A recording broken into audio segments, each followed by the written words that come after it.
tell him that. Don't tell him that. But I was a really good typist. I think the significance of this, you've all been through the exhibit, and you realize the significance of the foreign policy achievements of President Nixon. It has been called the golden age of American diplomacy with a very good reason. Any one of the significant achievements that President Nixon had during his presidency would have been something that every other president would have been proud to say was his crowning glory and achievement. But Nixon had success after success after success. And one of the important reasons for that is the man sitting right here, Henry Kissinger, who, believe it or not,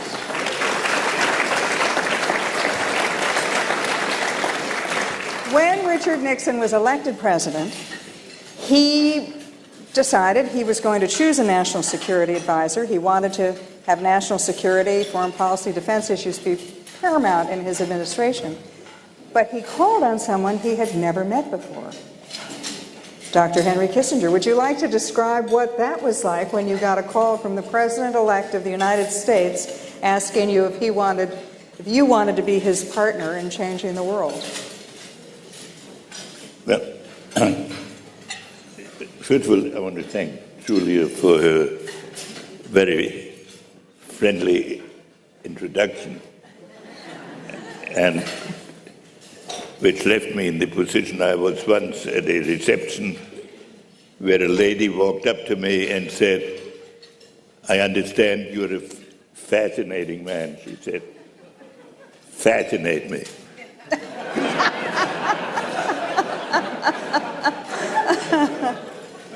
Now, about to give you an explanation of how my appointment happened, Tricia knows that her father was always nervous about asking for something that might be refused. So I had an appointment with President Nixon for about 2 hours, and I didn't quite know what he wanted.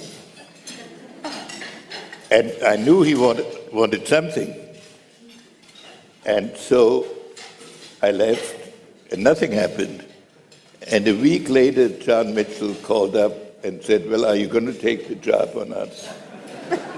And I said, "What job are you talking about?"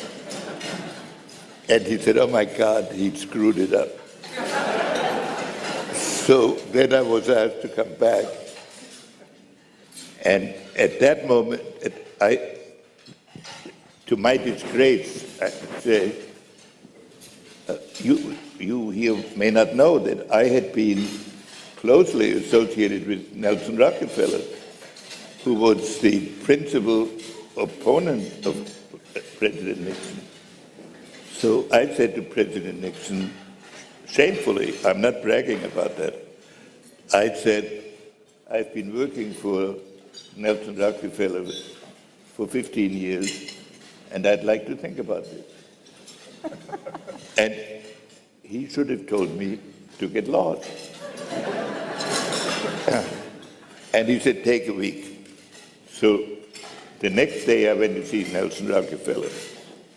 And it shows you something about the mindset of that time. And Nelson Rockefeller said, "Has it ever occurred to you that Richard Nixon is taking a much bigger risk on you than you are taking on him?" And that was true. And that a newly elected president would appoint in one of the principal jobs of the government somebody whom he had never met and who had publicly supported his opponent is an enormous tribute to the way Richard Nixon thought about foreign policy, that he focused on what the right thing to do was. And then we worked closely together. And the credit for that really goes to Richard Nixon, not to me. And I just wanted to make that point.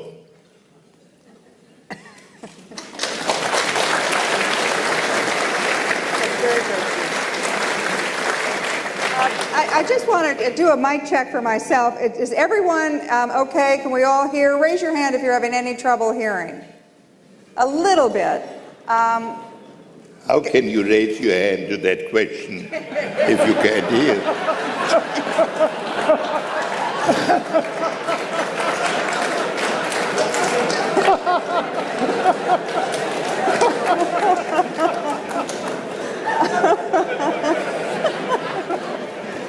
Busted.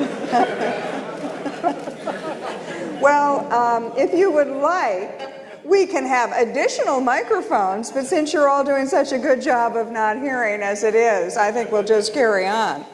Dr. Kissinger, you have met some of the greatest statesmen in the 20th century, going back to Charles de Gaulle, Eisenhower, many other people, Mao, Zhou Enlai, Sadat, Golda Meir.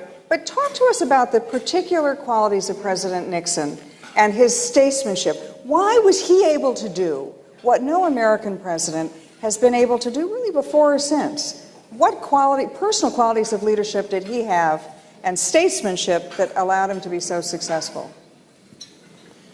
Well, the task of a statesman, in my view, is to take his society from where it is to where it hasn't been. And in order to do that, he first has to analyze the situation in which he finds himself. He then has to analyze the situation of friends and adversaries so that he can determine what assets are available and what risks he's running. And then he has to chart a course. And then he has to get that through the bureaucracy that has to implement it. So these are all qualities that a statesman needs. Nixon was extremely studious. He did not like inconsequential discussions. And to induce him to see people just to chat was a formidable, usually unsuccessful task. So he had a lot of time that is occupied by running the office to read think pieces and to read books. And I have to say about these two people, I'm talking so much because I'm afraid when they talk, they might talk about human rights violations that were committed against them while they were working on my staff.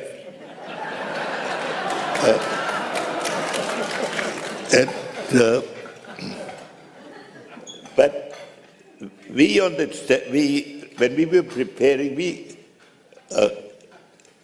you could not persuade Nixon by just making a recommendation to him. He wanted a think piece. And we could be sure that if we prepared a thoughtful piece, he'd read it. And so over months, we could work out policies. For example, when we went on the trip to China, Nixon knew when he came into office that that's what he wanted to do. As it happened, I had, on the academic field, I'd also thought that it was a good idea to do this. But I had not, of course, been in a public position to do anything about it. So we systematically studied what the options were. And then early in the administration, there was a series of incidents at the Russo-Chinese border. And we analyzed those, and we came to the conclusion that probably the Soviet Union was the aggressor. So then that created a strategic challenge. Here is a country with which we had no diplomatic relations and no means of contact, which maybe was going to be attacked by the Soviet Union. And we had the Vietnam War to deal with. And so Nixon agreed that we had to make clear that from the point of view of the global balance of power, we were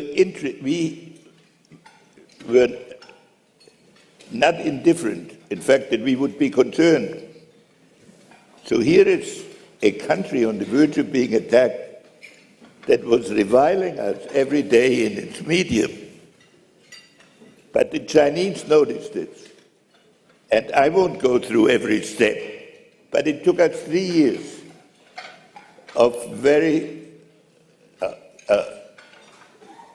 patient and some of the communications the Chinese sent to us were inscrutable by Western standards.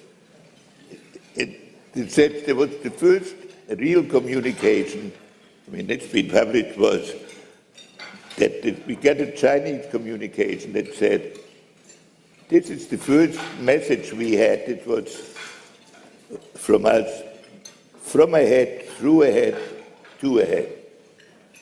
That was true, but how to go from there to a visit in Beijing? So all I'm saying is Nixon was infinitely patient about this.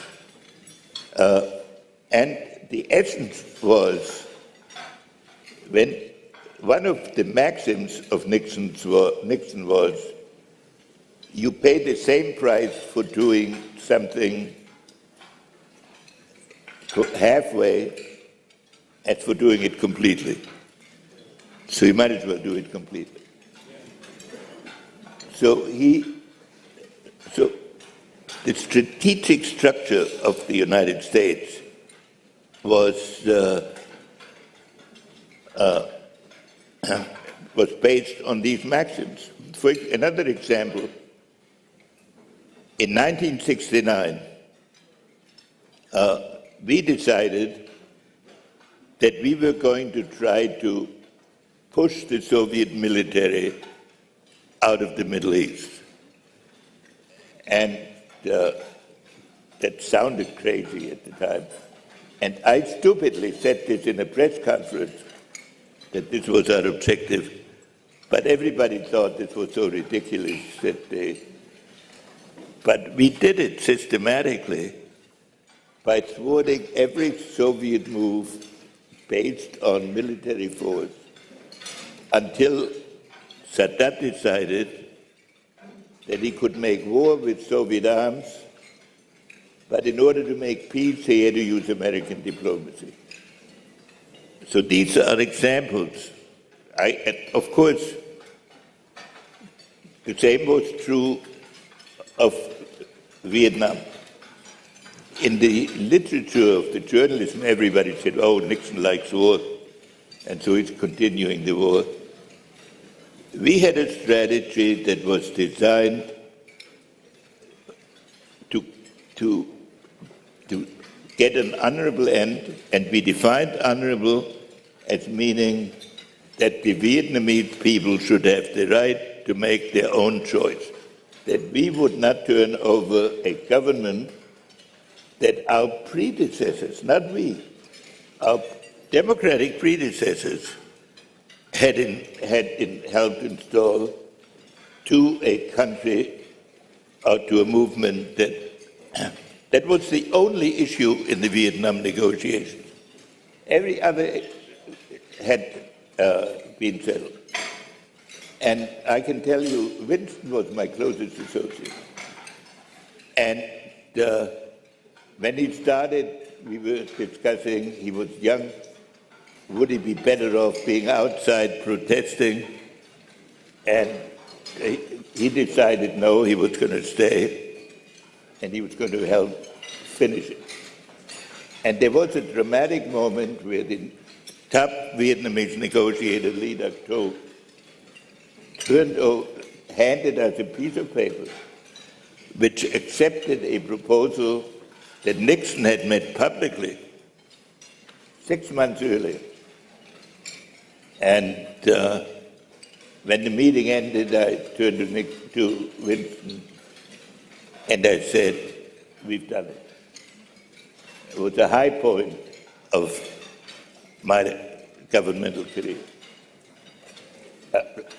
It turned out we didn't do it because the Congress cut off support for the Vietnamese because we were torn in a lot of domestic.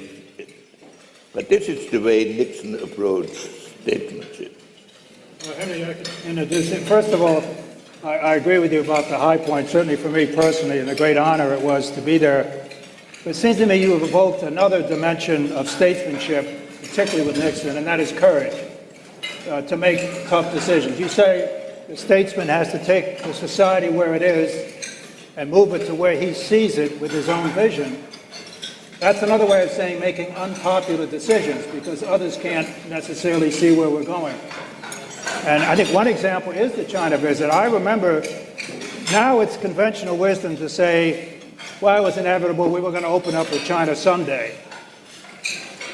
They forget how controversial that was and could have been. I remember flying back on Air Force One, and there are others in this room like Dwight Chapin and Ron Walker and others who remember this, that the President and Dr. Kissinger were concerned about the public reaction in the United States to this initiative. We were not aware of the colorful, dramatic television images across America that had made this dramatic and popular. And so this is just an example that even on coming back after the Shanghai communique, Nixon could not be sure whether it was going to be that popular as it turned out to be. So it seems to me, Henry, you may want to give other instances, but whether it was on Vietnam or other issues, it wasn't just he knew where he was going, but he was willing to take a lot of unpopularity to get there. Actually, in that film you're showing, I was sort of amused to see Pat Buchanan was narrating favorably about the trip to China because he was on the presidential plane coming back, and all the way back, Pat was beating up on Nixon and me how we had sold out the conservatives and how this was. But he's now seen the light, and I'm happy to see him, and he's now recorded in the museum here. Talk to us for a minute about the division of labor between Nixon and Kissinger. You know, there are plays written about Nixon and Kissinger.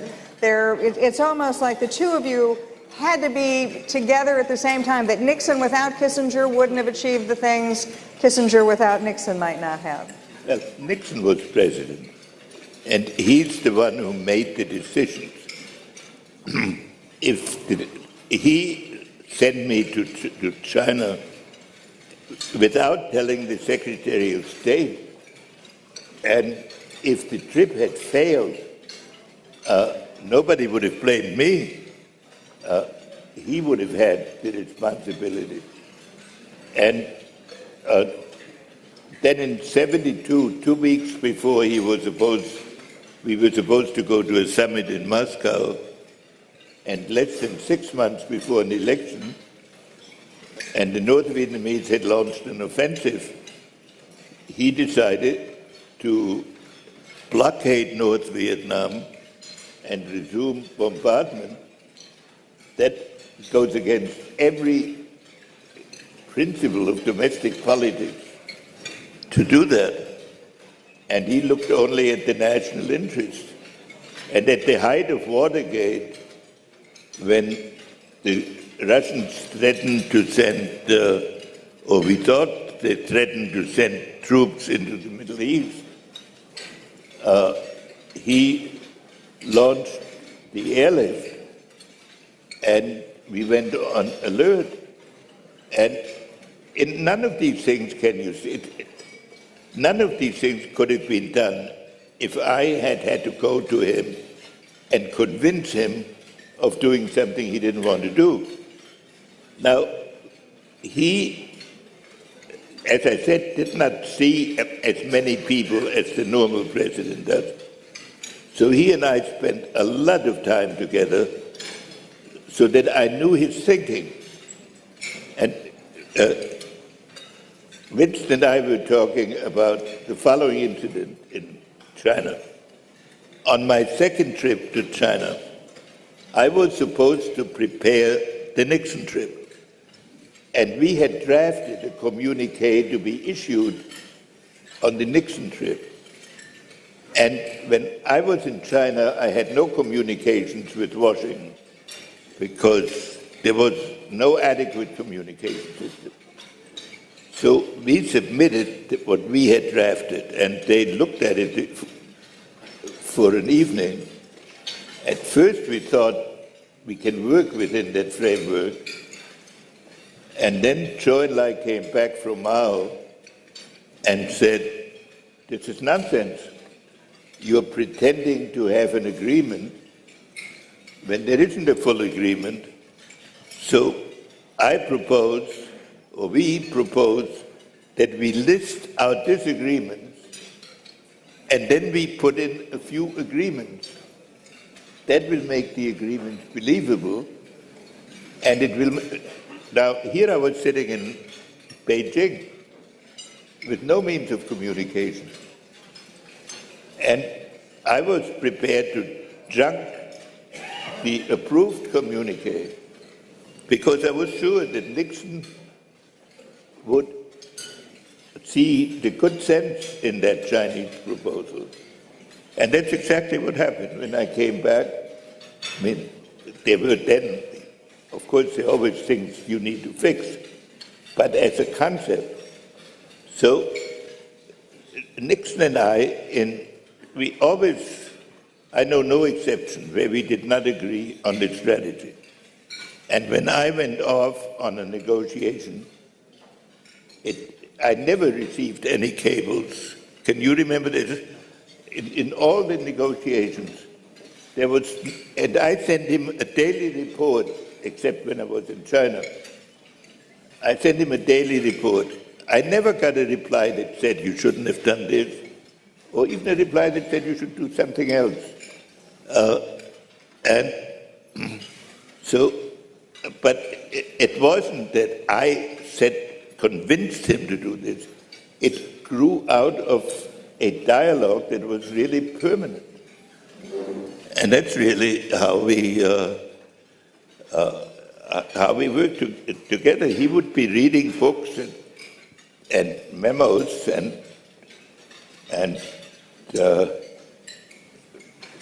I'd be called in for these discussions, and they'd go on for quite a while.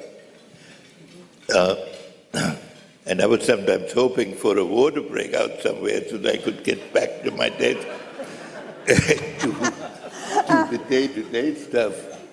But it was a very close cooperation. You referred earlier to Nixon knew where he wanted to go and patiently took the steps to get there. You've also talked and written about the way that Nixon and you saw foreign policy not just as American-Chinese relations or American-Soviet relations or American-Egyptian relations, but you saw the interconnectedness of it. Would you elaborate on that for a minute? First of all, you have to look at the situation that Nixon found when he came into office. The Soviet Union had just occupied Czechoslovakia a few months earlier, and they were concentrating 42 divisions at the Chinese border, in which both the Chinese and we thought they might attack, but we had no communication with the Chinese. We had a war in Vietnam, and within 2 weeks of Nixon coming into office, the Vietnamese started an offensive in which we had 500 casualties a week. We had in 1 month more casualties than we had in the whole Afghanistan experience.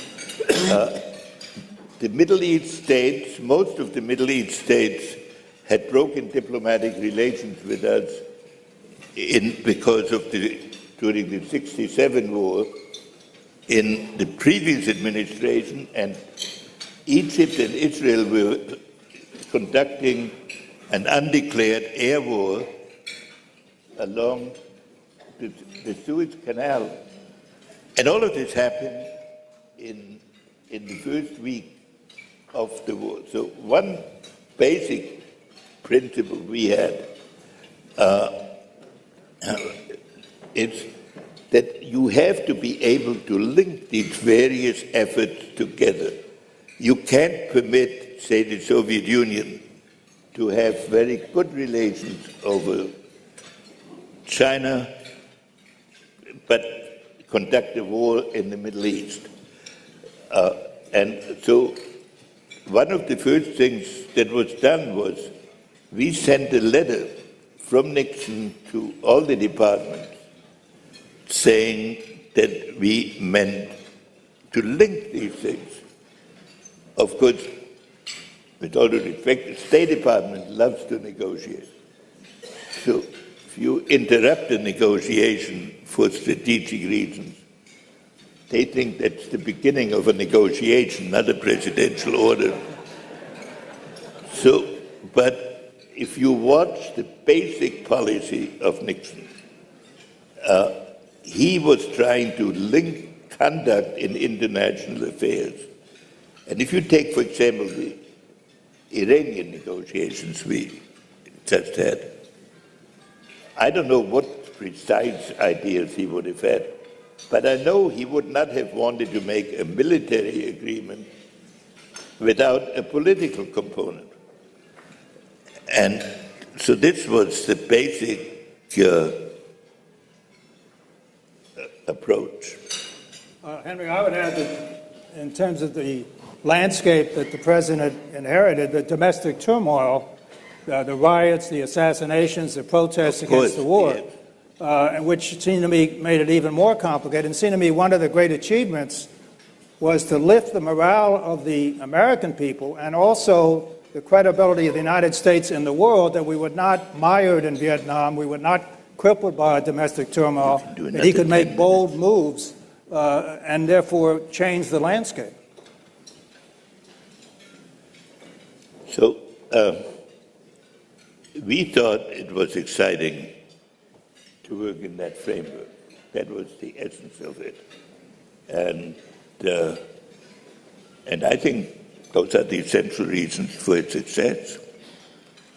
Talk, if you would, for a minute about the foreign policy legacy, the whole legacy, not just China, not just Vietnam, but what is the overarching legacy of President Nixon's foreign policy advances? Well, first of all, he inherited a domestic situation, as Wynne pointed out, in which there had been assassinations, constant demonstrations, and obsession with the Vietnam War.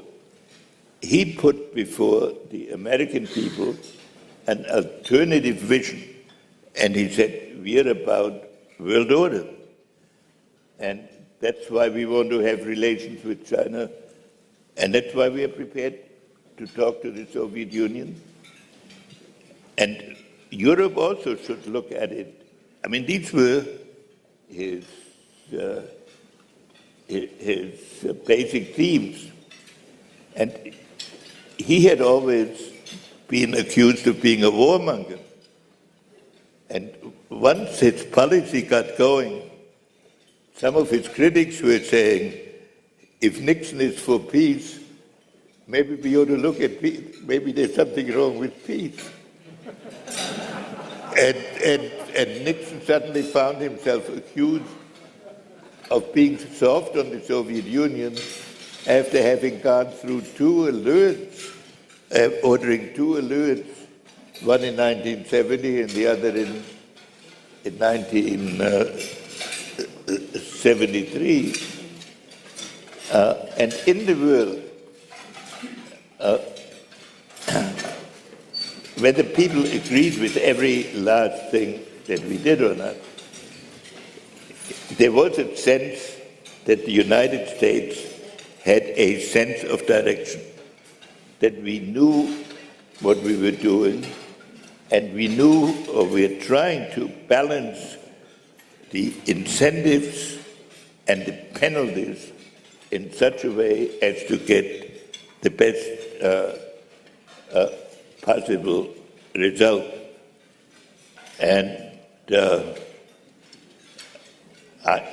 therefore, I believe, and I have written it, and I'm going to say it again in a speech in England, I think Nixon was the most consequential foreign policy president that we've had in the 20th century. Now, the American psychology and history, it's not, we tend to think that if there is tension somewhere, it can be removed in one negotiation. We don't look at underlying causes. We think there's a problem, we fix it, and then we can go away. Our Chinese friends think the solution of a problem is an admission ticket to another problem, and that therefore you have to look at the sequence of events.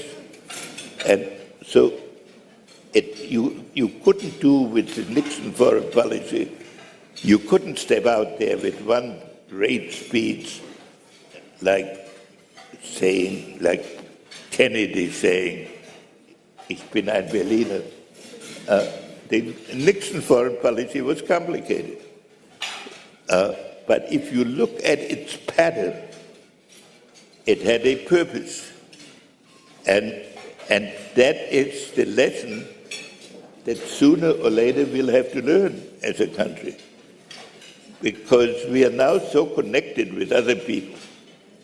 And when you think of final solutions that gets you into a frame of mind that led to World War I, which we can't afford. Nobody can afford. So this is the real legacy of Nixon. Isn't any one of these steps that were taken that we've described here, but the pattern and the way of thinking. You probably more than, please go ahead.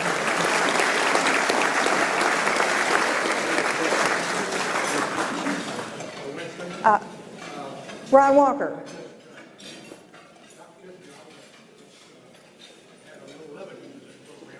Okay, if you can't do it without a mic, so there you go.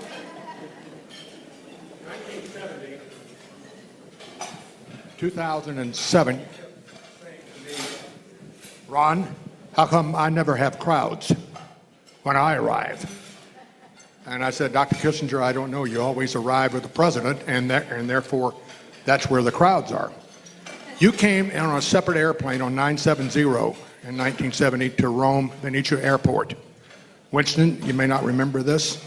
I rounded up maybe 50 to 100, maybe 100 workers on the ground. And as you were exiting the airport, You'd have to tell me.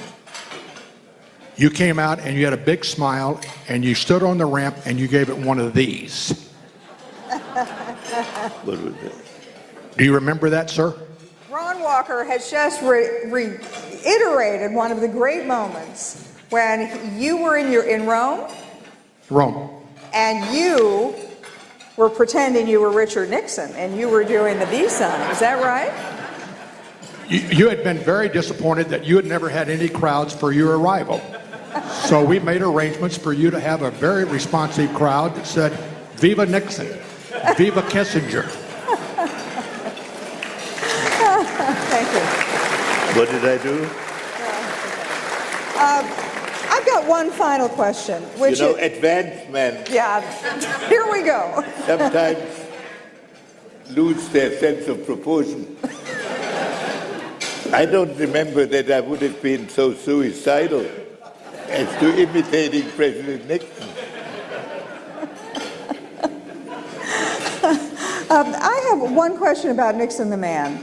Now, you saw Nixon, the great diplomat, Nixon the world leader, Nixon the president, but what was Nixon the man like? You were with him at his highest moments of achievement, and you were also with him at some of the most difficult moments. Talk about, if you would, share with us just the sort of personal courage of the man who, as Governor Wilson says, "I'm not a quitter," the man who kept going even when times were tough, the man who had the courage and found deep within himself some real moral character.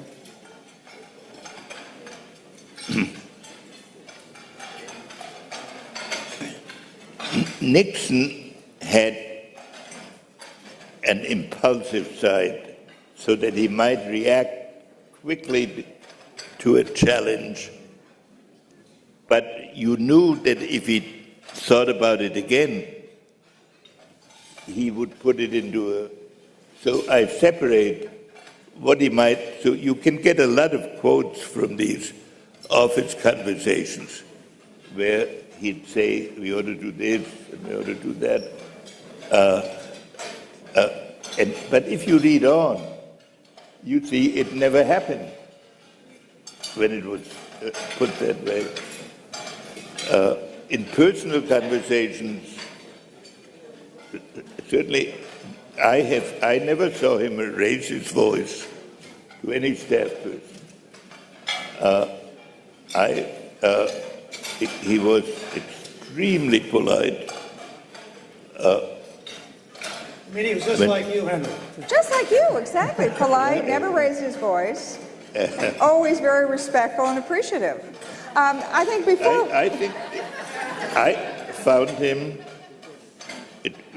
I remember my working with him with great pleasure. They were never... I can't think actually of a single confrontational moment. There were points where he thought he had a different view, or where I had a different view. But I really cannot think in any of the big policy decisions. I mean, I read all this stuff where he would send me a cable in order me to do something different. That never happened. When I went off, we had always settled whatever needed to be done. He was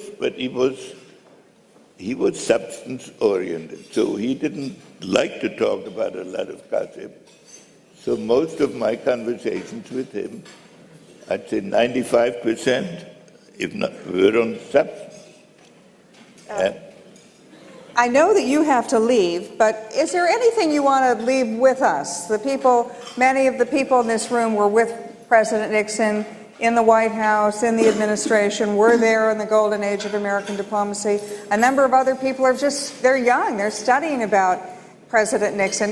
What do you want to leave us with as the final thoughts about Richard Nixon, the president? Well, I think the fundamental problem of American foreign policy remains the willingness to ask the questions with which I started. And our administration, our government, very rarely does that because our machinery of government is geared to answering cables that come in with problems. So there is no good mechanism. There is a theoretical mechanism, but I've now worked in one way or another with 10 presidents. He is the president who has been most concerned with long-range purposes and with wanting to know where we're going. And really what people ought to take away is there are no flashy solutions to the Middle East problem. The solution will be to understand correctly what are the forces, which are the forces we need to balance, which are the forces with which we can cooperate, and which are the ones we need to defeat. And then we have to find with whom we can do it, or whether we have to do it alone. Those are the deeper questions. And so anytime somebody says, he has the solution to the Syrian problem, the Syrian problem is based on the fact that when you put so many nationalities and religions into one political unit and then try to decapitate the head, they'll start fighting with each other. So unless you reinsert some authority, there is no clever intellectual solution. And I feel very strongly we have to start teaching this attitude in our schools of foreign service and foreign policy, because that's at the heart of it. I, unfortunately, have to get to Los Angeles, where my son has assembled 50 Hollywood types. As And usual. they will not be as friendly as you are. As usual, Dr. Kissinger has to leave.